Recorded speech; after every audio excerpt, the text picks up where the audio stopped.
Missed opportunities, moments that could have, should have, wish it would have, provided a chance for growth, learning, and evidence based knowledge, but didn't.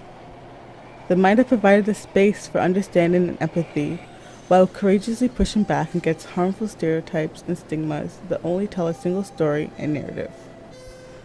Auntie O was my mom's best friend. She really wasn't our aunt, that's just what we called her. She was like my second mom. One day, my mom told us 3 boys from South Africa were coming to Canada to live with Auntie O. Auntie O's sister had passed away from an AIDS related illness.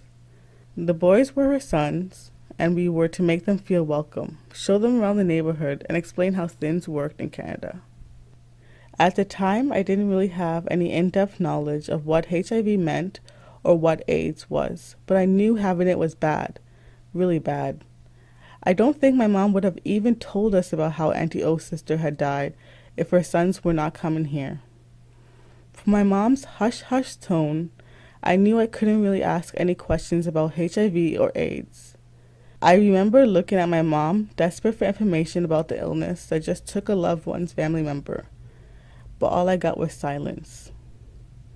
Silence broken by, go lay out your clothes for school before bed. My knowledge of HIV would go on to be informed by ignorance, prejudice, half-truths, and myths. Many discussions of HIV in the communities I lived in were marred with intense homophobia, and HIV was used as a justification of the immorality of same-sex relations. I thought of HIV as something only a down-low brother could give you, and as a gay man's disease. Going to a Catholic high school, the teachings on HIV only further entrenched stigma all around me.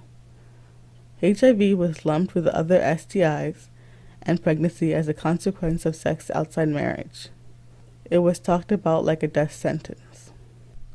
A couple years ago, one of my favorite shows, Girlfriends, did a 5-part series dealing with HIV. In one scene, Joan's friend tells her that she has been diagnosed with HIV. Joan was very sympathetic and understanding, but still had a very stigmatized view of HIV. Joan totally overreacts when her friend cuts her hand while they are cooking together.